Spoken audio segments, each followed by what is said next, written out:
Hechos capítulo 22, verso 6 al verso 11. Amén. Amén.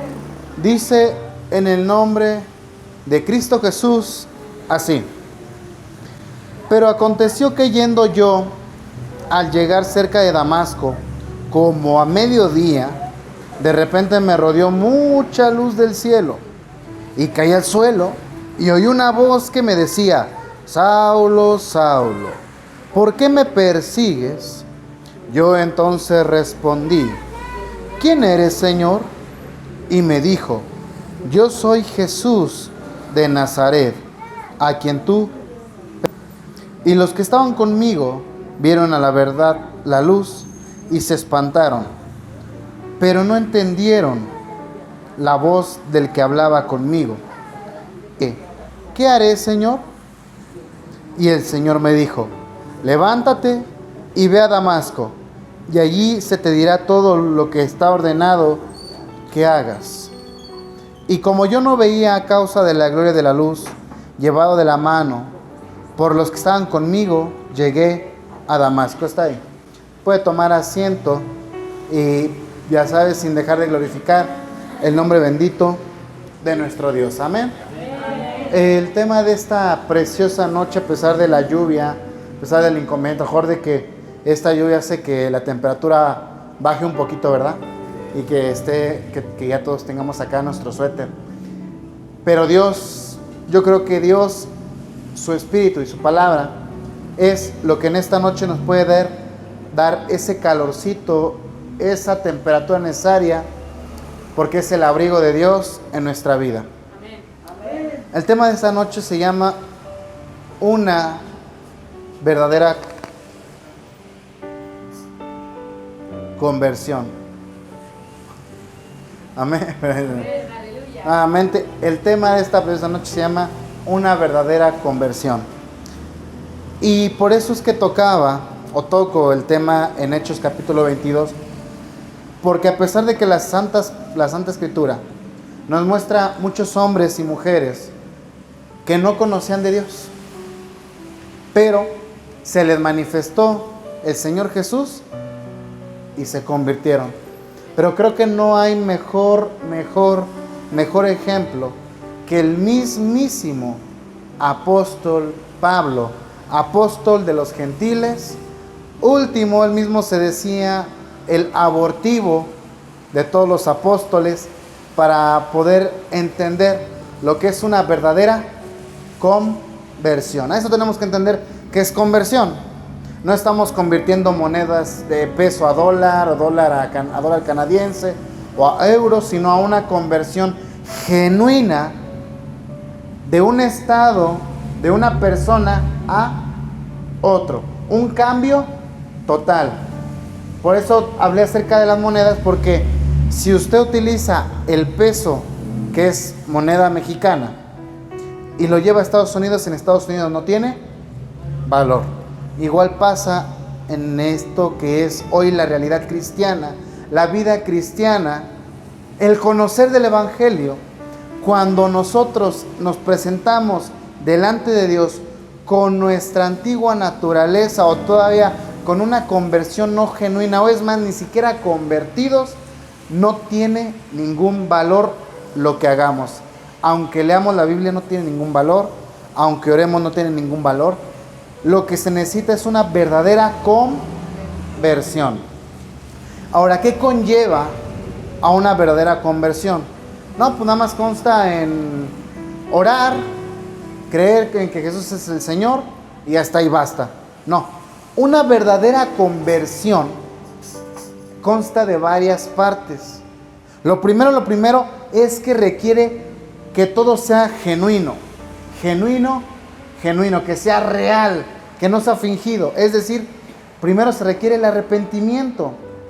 No puede haber un cambio si nosotros mismos le restamos o le damos importancia al antiguo yo. El arrepentimiento de las obras que conducen a la fe, dice Santiago. Amén.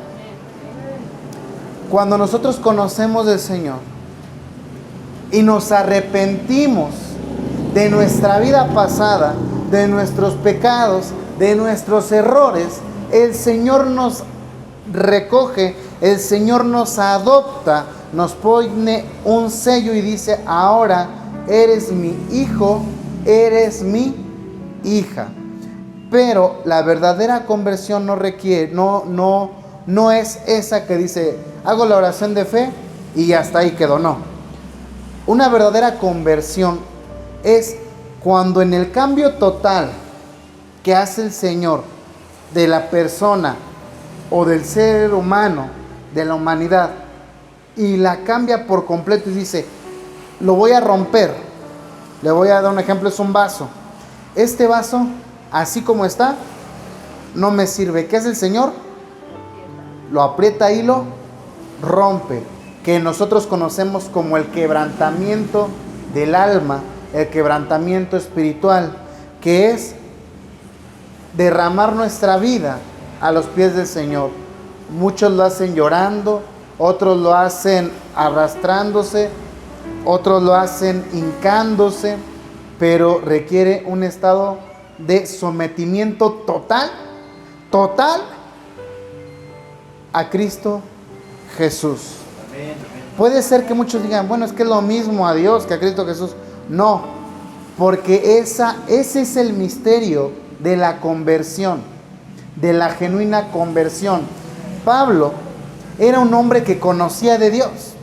Si lo vemos el día de hoy, era alguien que conocía a Jehová, era alguien que conocía a Yahvé, era alguien que se sabía el Antiguo Testamento desde Génesis hasta... No había Nuevo Testamento, ¿cómo Apocalipsis? Hasta... Vamos, ¿te acuerdas el último libro del Antiguo Testamento? Malaquías. Del Antiguo Testamento, Malaquías. Bueno, ya a lo mejor me equivoqué, ¿o qué dije? Ya lo veré en la grabación. Y entonces Pablo se conocía los ritos judíos, él conocía los ritos de purificación, los sacrificios, todo el orden eclesiástico judío lo conocía el apóstol Pablo.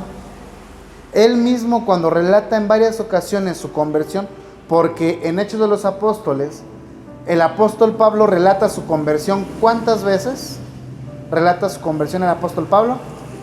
¿Quién ha leído Hechos? ¿Cuántas veces relata el apóstol Pablo su conversión?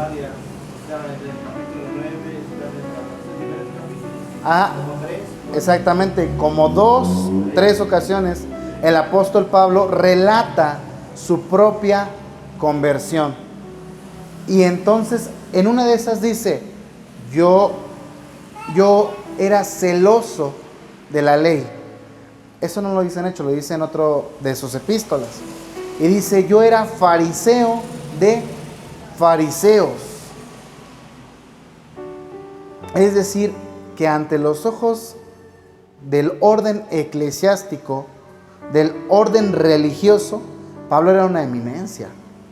Conocía de la palabra de Dios, sabía lo que decían las Sagradas Escrituras, conocía, entre comillas, al Dios creador. Sin embargo, a pesar de pensar conocerlo, no lo conocía. ¿Por qué? Porque Dios vino a darse a conocer en su totalidad al mundo entero en la persona de Jesús el Cristo, Jesús el Mesías. Y Pablo, dentro de su pensamiento humano, dentro de su naturaleza todavía pecaminosa, empieza a tener un celo, pensando: es que ¿cómo es posible que yo tantos años haya estado equivocado? Y comienza a perseguir a el pueblo del Señor. Y empezó a perseguirlos, empezó a matarlos, estuvo presente mientras moría Esteban, exactamente. Estuvo presente mientras apedreaban a Esteban. Él era el encargado de cuidar las ropas, porque pues no le fuera a pasar algo a la ropa, ¿no? Maten a Esteban, pero no le pasa nada a la ropa. Él estaba dando consentimiento, y al ser, a lo mejor no era un líder eclesiástico, porque no lo mencionan en los evangelios, pero de que era alguien de respetarse en la palabra del Señor, era alguien de respetarse. Y empieza a perseguir a la iglesia con celo, y gloria a Dios que había celo de parte de Dios. Sin embargo, Pablo no conocía el misterio de la piedad. ¿Sabe cuál es el misterio de la piedad? El misterio de la piedad, según 1 de Timoteo, capítulo 3, versículo 16, dice el apóstol Pablo, es grande, muy grande. Dios fue manifestado en carne, visto de los ángeles, recibido en gloria y predicado a los gentiles. Cuando se le presenta al apóstol Pablo la manifestación del misterio de la piedad, que en esencia es Cristo Jesús, Pablo entra en shock, porque se le presentó Cristo Jesús glorificado. No el Cristo, o sea, a pesar de ser el mismo, Cristo Jesús antes de morir tenía un cuerpo carnal como el de usted, como el mío. Al resucitar, su cuerpo era un cuerpo glorificado, un cuerpo que no dependía de las leyes físicas. No necesitaba una puerta para entrar a un cuarto, no necesitaba comer para vivir, ni beber para vivir. Sin embargo, hacía eso para ser semejante a nosotros, aún ya siendo glorificado. Un cuerpo que ya no sangraba, porque dice Hechos de los Apóstoles que tenía las marcas, ¿no?, de los clavos, y que tenía la marca de la llaga, que Tomás metió los dedos, y a pesar de meter los dedos, Tomás no sangraba, porque tenía un cuerpo glorificado, un cuerpo como el que vamos a tener usted y yo cuando el Señor venga por nosotros en las nubes del cielo. Y se le manifiesta a Pablo cuando menos se lo imaginaba. Por eso digo, una conversión verdadera, una verdadera conversión,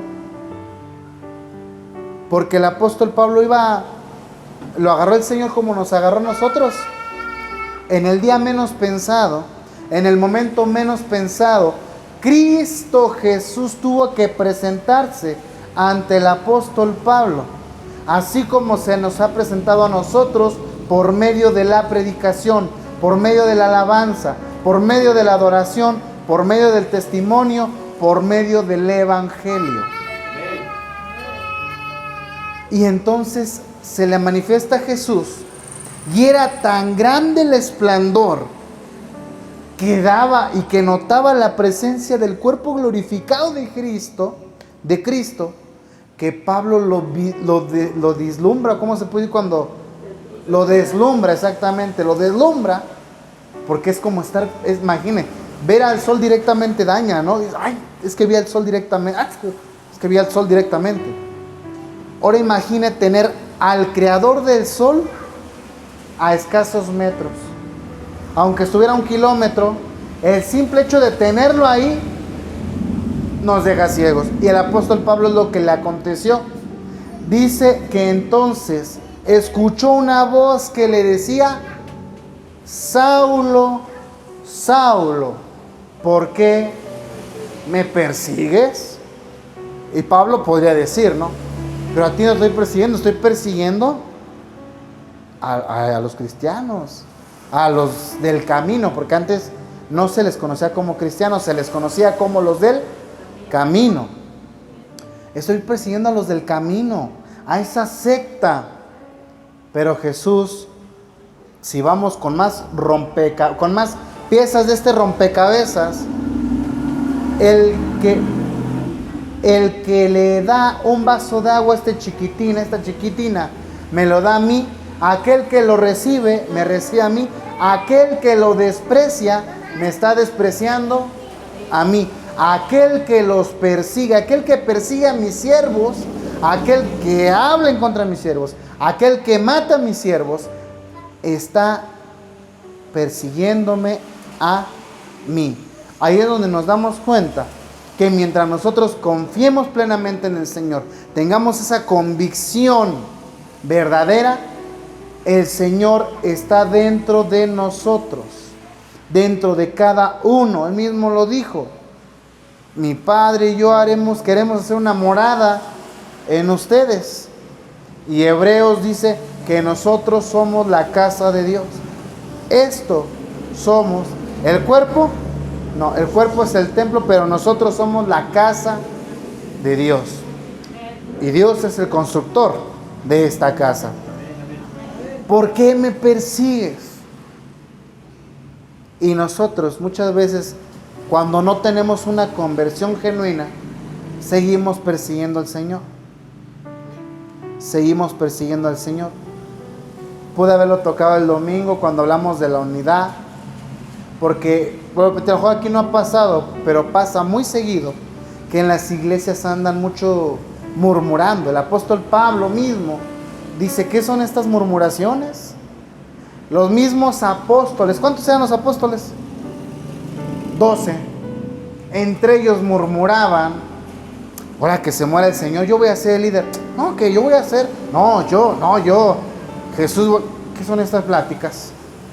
¿Qué son estas pláticas? Señores, si pasaba en ese pequeño grupo de 12 personas, va a pasar en cualquier lugar donde se busque adorar, servir y exaltar al Rey de Reyes y Señor de Señores. Va a haber murmuraciones, va a haber divisiones, va a haber persecuciones, va a haber blasfemias, va a haber mentiras, calumnias, va a haber golpes, azotes, va a haber muertes. Pero es preferible sufrir por causa de Cristo que ser los que hagamos sufrir. Más vale ser azotado que ser el que da los azotes. Porque el que da los azotes es porque es alguien importante. Y delante del Señor, ¿qué importancia podemos tener? Si todo lo que tenemos, el Señor nos los ha dado. No podemos jactarnos y decir, Señor, yo soy Saulo, conozco la Torah, conozco la Tanaj, conozco los ritos de purificación, persigo a los herejes, porque el Señor dice, mientras tú no dobles rodilla ante Cristo Jesús, no puedes hacer nada. Y Pablo lo entendió, le entró en su mente, en su corazón, y hubo un cambio total. Muchos dicen un cambio de 180 grados. Yo creo que es un cambio de 360 grados. Porque muchos dicen, no, es que vuelves al mismo punto de partida. Pero yo creo que es un cambio total. Y cuando Pablo comprende ese cambio total y que no puede hacer nada si no tiene a Jesús de su lado, él mismo entra en él la humildad, la sencillez. Se le presentó el Rey de la Gloria y le bajó, por así decirle, le bajó esa altivez que tenía Pablo, esa vanidad. Yo conozco mucho de la Biblia, yo conozco mucho de los ritos de purificación. Yo crecí a los pies de Gamaliel. ¿Qué es lo que hoy pasa en las iglesias? Es que yo vengo de tal ministerio, es que estoy sometido a tal profeta, a tal pastor, a tal apóstol, a tal evangelista. Y el Señor dice, es que ¿de qué sirve que te sometas a ellos si no te sometes a mí? Y el apóstol Pablo, cuando lo entendió, yo me lo quiero imaginar como que entró en shock. No sé si le ha pasado alguna vez que usted toca un cable de luz y siente que se electrocuta. Toca el cable y empieza ahí, ¿no? Yo creo que fue algo así porque, de manera personal, el hermano Diego fue lo que sintió cuando tuvo el encuentro con Cristo Jesús. El encuentro con Cristo Jesús no depende de una salida a un lugar, no depende de que haya muy buena alabanza o una gran predicación, depende de la convicción del corazón, de la necesidad del ser humano, del reconocimiento que cada uno quiera reconocer y decir, estoy falto de Dios. Y entonces en estos momentos cuando se nos manifiesta la presencia de Dios, el Espíritu del Señor, y nos habla y nos dice: Saulo, Saulo, Diego, Diego, Luisa, Luisa, Isabel, Isabel, Fili, Fili, Rami, Rami, Rosita, Rosita, ¿por qué me persigues? Pero nosotros ya no lo perseguimos, no, pues estamos relatando una verdadera conversión. Yo entonces respondí: ¿quién eres, Señor? Porque no lo conocía. Y él le dijo: yo soy Jesús de Nazaret, a quien tú persigues. Yo no sé si usted conocía o sabía quién era Jesús de Nazaret antes de conocer de la palabra de Dios, antes de conocer del Evangelio, antes de tener el encuentro con Jesús. Yo no lo conocía. Había escuchado de él, sabía que muchos decían que era hijo de Dios, que muchos según decían que había resucitado. Pero para mí, yo decía, fue un gran profeta, un hombre con una moral y unos valores éticos enormes. Pero de ahí a ser el mismo Dios, no lo creo. Y no lo creía porque no había yo tenido la experiencia del encuentro con el mismo Rey de la Gloria, que es algo que nos falta a nosotros todavía. Y lo digo nos falta, no digo le falta, no digo nos falta. Porque si tuviéramos encuentro con el Señor todos los días, creo que podríamos sentirnos un poco menos avergonzados de ser llamados hijos de Dios. Yo me avergüenzo muchas veces porque le fallo al Señor. Ustedes me conocen, saben cómo soy, saben que le fallo al Señor, que no puedo, yo no me siento capaz de ser llamado el siervo de Dios. No, mucho menos pastor, apóstol, profeta, evangelista, menos.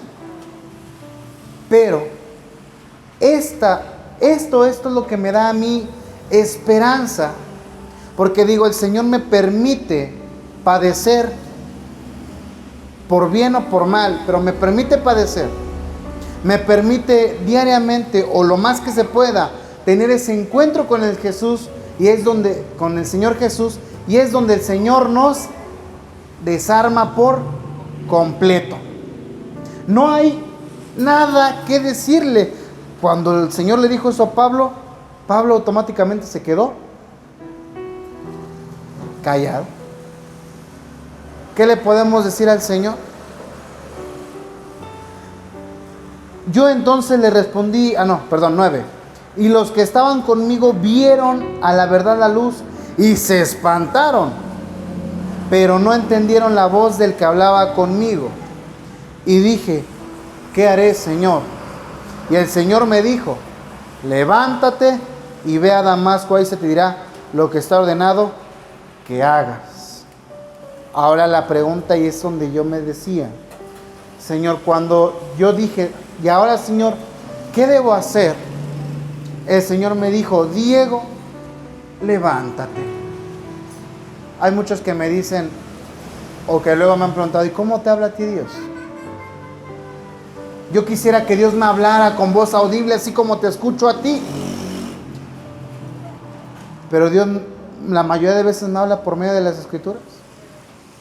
Sí, Dios puede hablarnos por medio de su Espíritu que mora en nosotros, por medio de las personas que nos rodean.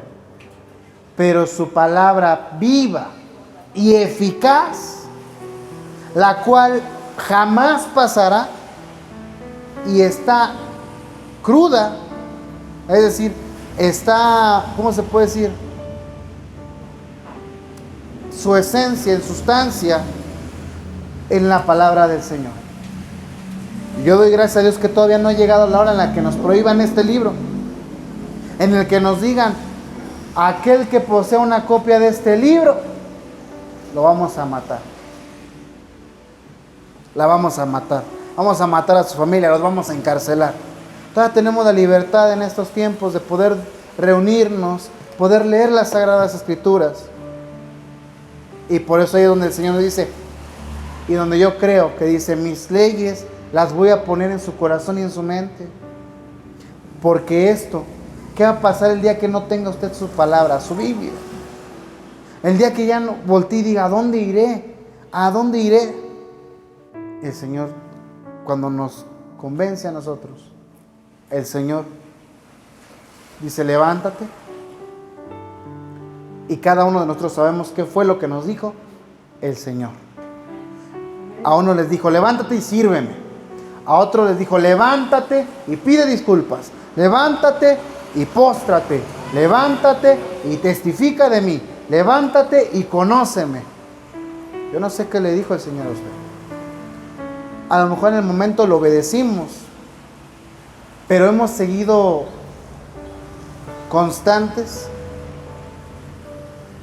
Un detalle, un error que cometemos los cristianos, o los que decimos ser cristianos, es que cuando nos convertimos, lo damos todo.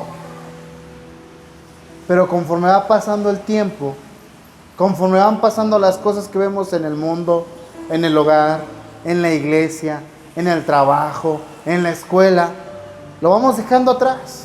Le vamos dejando el trabajo tirado al Señor. Y el Señor no se lo merece. Y como yo no veía a causa de la gloria de la luz, es decir, él mismo reconoció que estaba ciego. Yo no veía a causa de la luz, estaba ciego.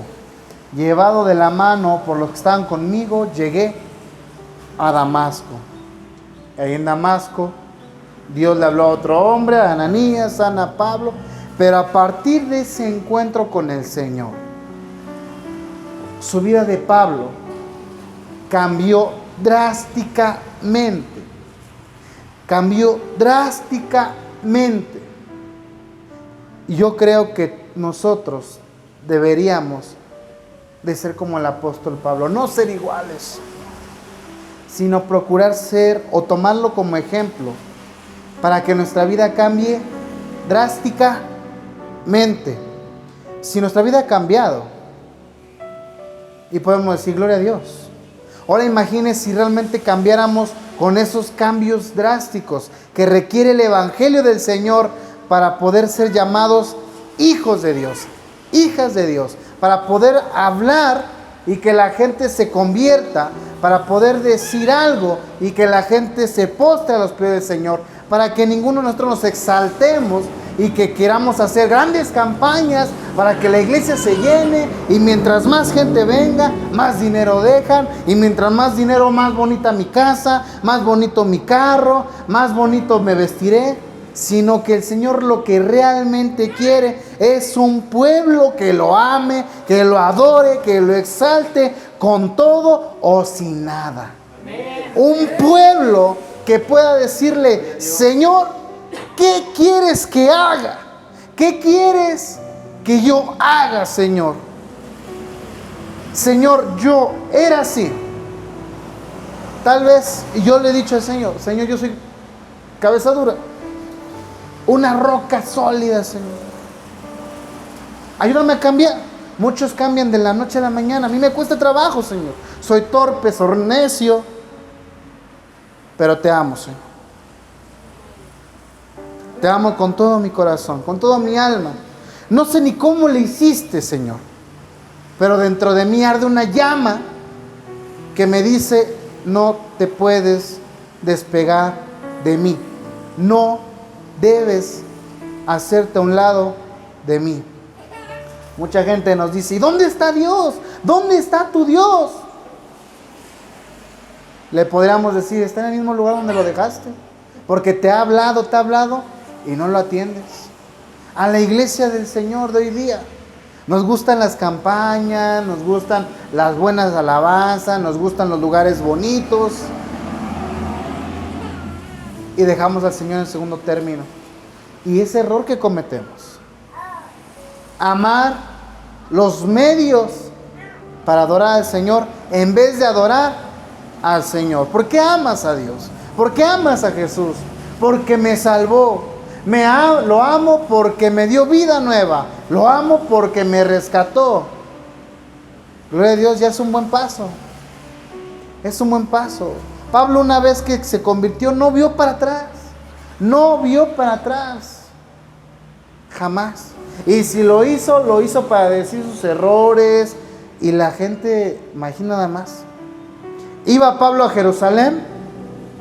Hereje, mentiroso, voy a creer. Lo apedreaban, lo solapaban, lo insultaban, le decían de cosas.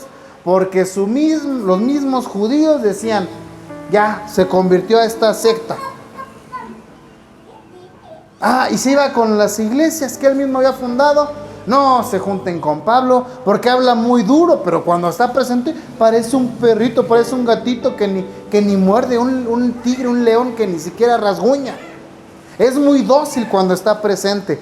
Pero sus escritos son muy duros. Por parte de los hermanos, calumnias. Cuando no ya estaban peleando en la iglesia, cuando no ya estaban volviéndose al judaísmo unos, otros ya se querían circuncidar, otros por ahí ya se andaban peleando porque era mejor Pedro, porque era mejor Apolos, porque era mejor Pablo. Y trato de entender al apóstol, porque él entendía lo que era una verdadera conversión. Porque todo lo que estaban haciendo los demás, a lo mejor los judíos no eran convertidos, pero la iglesia del Señor, en teoría se supone, habían sido convertidos, habían tenido una conversión. Pero a pesar de eso, el apóstol nunca les dijo nada, ni los criticó, ni los juzgó, sino que los exhortaba en amor, porque él entendía que en las iglesias del Señor había gente que amaba a Dios. Había gente imperfecta que amaba a Dios. Había gente con errores que amaba a Dios. Y que Dios estaba trabajando en su vida. Por eso en Efesios, vamos a Efesios, en su capítulo 3, es algo que a mí me impacta bastante.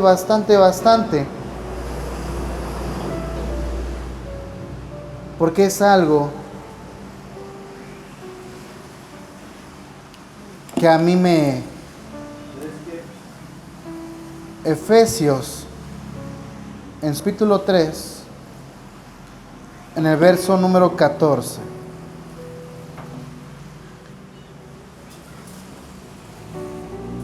Es algo que a mí me impacta. Y cuando digo, Dios, qué tremendo. El apóstol, qué hombre el apóstol Pablo. Poder decir, imítenme a mí como imito a Cristo. Alguien que se desvivió por el evangelio. Alguien que a pesar de todas sus causas, a pesar de todas sus batallas, todas sus luchas, a pesar de que naufragaba y varios días por ahí había quedado en alta mar, en otras veces lo encarcelaban, en otras veces los perseguían, en otras veces lo apedreaban, a veces iba por caminos bien peligrosos. Tenía miedo de que lo asaltaran, de que lo secuestraran, luego en calumnias de los mismos judíos, luego aparte los problemas de la iglesia, luego también se peleaba con sus amigos. Ahí está cuando se peleó con Juan Marcos, cuando se peleó con Pedro. Y aún así reconocer que el cambio que Dios había hecho en él permite que él pueda reconocer espiritualmente, en toda esencia, en toda plenitud, el evangelio del Señor en su vida. Es algo que la verdad de imitar.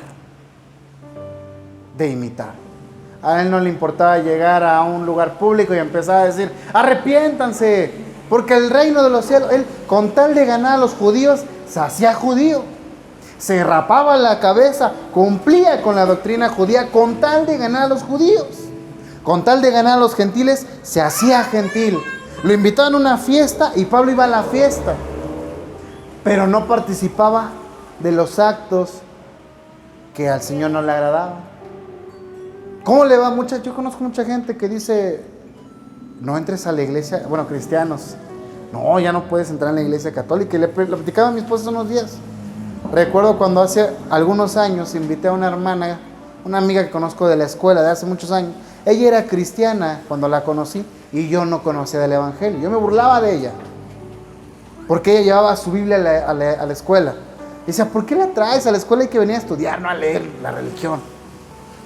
Cuando me convierto al Señor, me dice, vamos a salir, ahora que ya conoces de Cristo, vamos, y platicamos de la palabra, fuimos, platicamos, nos tomamos una foto, y le digo, oye, vamos a entrar, porque estábamos ahí en la catedral del Zócalo, de la Ciudad de México, pues vamos a entrar, yo nunca he entrado, me da curiosidad, y me dice, no, es que está prohibido, no puedes entrar, esos lugares no podemos, ¿por qué no podemos entrar? Que no, está mal. Digo, pues a lo mejor encontramos a alguien y lo pescamos para el Señor. No, pero ya afuera, adentro no podemos entrar. ¿Cómo le vamos a predicar a la gente si no vamos hasta allá? La gente no va a venir sola. Los peces no van a venir a las redes. Necesitamos lanzar el anzuelo. Y muchas veces el anzuelo va a llegar a lugares donde no nos imaginamos. Y es lo que hacía el apóstol Pablo. Con tal de ganar a los gentiles, se hacía como los gentiles. Con tal de agradar al Señor, cuando tenía que meter disciplina en la iglesia, yo creo que el apóstol Pablo amaba la iglesia, amaba al pueblo. Y con dolor de su corazón decía, hagan esto, hagan aquello, hagan aquello, hagan aquello. Y Dios le daba la gracia. Al entender Pablo el evangelio de nuestro Señor Jesucristo, al entender las buenas noticias de salvación y tener esa conversión genuina, pudo decir las siguientes palabras. Efesios 3, verso 14. Por esta causa doblo mis rodillas ante el Padre nuestro Señor Jesús el Cristo, de quien toma nombre toda familia en los cielos y en la tierra, para que os dé conforme a las riquezas de su gloria, el ser fortalecidos con el poder en el hombre interior por su Espíritu, para que habite Cristo por la fe en vuestros corazones, a fin de que, arraigados y cimentados en amor, seáis plenamente capaces de comprender con todos los santos cuál sea la anchura, la longitud y la profundidad y la altura, y de conocer el amor de Cristo, que excede todo conocimiento, para que seáis llenos de toda plenitud de Dios. Y aquel que es poderoso para hacer todas las cosas mucho más abundantemente de lo que pedimos o entendemos, según el poder que actúa en nosotros. A Él sea la gloria de la iglesia en Cristo Jesús, por todas las edades, por los siglos de los siglos. Amén. Dígame qué descripción. Estas son palabras de alguien que tuvo un cambio genuino, un cambio verdadero. Yo recuerdo cuando reconocí del Señor, yo quiero orar como los grandes hombres de Dios. Señor, métete en mi presencia. Una vez que conozcas la grandeza de mi poder, la grandeza de mi palabra, la esencia de Cristo Jesús, una vez que conozcas la gloria del Rey y al Rey de la gloria, no hay palabras para describir. Pero sí hay, lo que sí hay es una vida que le podemos entregar a Dios para que trabaje en nosotros, para que si hoy nos equivocamos, mañana nos equivoquemos menos, y pasado mañana menos, y pasado mañana menos, para que a fin, para que podamos conocer el amor de Cristo, para que seamos capaces de comprender el amor de Dios. Comprendiendo el amor de Dios, viene la conversión genuina. Ya no nos va a pesar hacerle nada para el Señor. Hermanos, 2 servicios, amén. 3 servicios, amén, güey. Hermanos, ¿quién quiere cantar? Yo, déjenme cantarle al Señor a mí. ¿Quién quiere orar? Yo, hermano, yo quiero orar. Hermanos, ¿qué vamos a hacer? Hay que ir a evangelizar. Hay que ir a tratar, hay que dar tratados. Yo no sé qué es lo que Dios puede hacer en la vida de cada quien, pero algo sí sé y estoy seguro. Y es que cuando la vida, el Espíritu de Cristo impacta en la vida de alguien y hace una conversión genuina, o una genuina conversión, la persona le rinde su vida a Cristo. Con errores o sin errores, el Señor tarde que temprano lo va a llevar a la perfección. Tarde que temprano le va a brindar el conocimiento de su poder y de su amor.